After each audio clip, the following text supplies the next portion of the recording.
What's up, everybody? It's Dr. J, and today we're talking about Lewis structures, specifically HBr. Real fast. What's the name of this? Somebody yell it out. Hopefully you know it. If not, let me tell y'all right now. The name of this compound, HBr, that H is a giveaway. That lets me know it's an acid. And this is hydrobromic acid. All right, a little quick mini lesson for y'all. Hydrobromic acid, right? In this case, that IC and then that acid is what you're going to put on at the very end. And then, of course, you always start this out with hydrobromic acid, aka bromine. Okay, that's just a little reminder in case y'all forgot the name of this compound. But anyway, let's get into the lesson of today, Lewis structures. All right, so the first thing we got to do is figure out what is the total amount of our valence electrons, right? How many valence electrons do we have in this HBr compound? So there's two ways to do this. Either we could look at the periodic table or we could do our electron configurations for EC.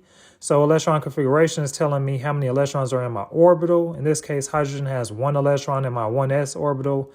Br, right, that is going to have, in this case, up to those 35 electrons. So this one is going to take a little bit while for me to do, but it's the same order every single time, y'all. 1s2, 2s2, 2p6, 3s2, 3p6, 4s2, 3d10. And just to let everybody know, the 4s2 has lower energy. That's the reason why it is before 3d10. Please do not let that trip you up. And then we ended off with 4p5. So that's letting me know I got 7 valence electrons, right, in my 3s.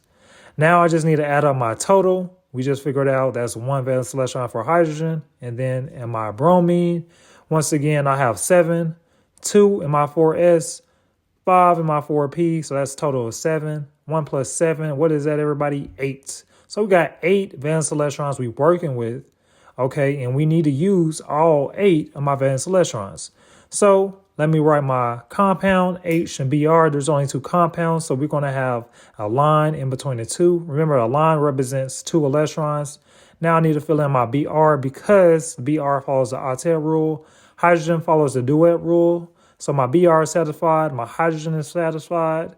We use all 8. We good with our Lewis structure.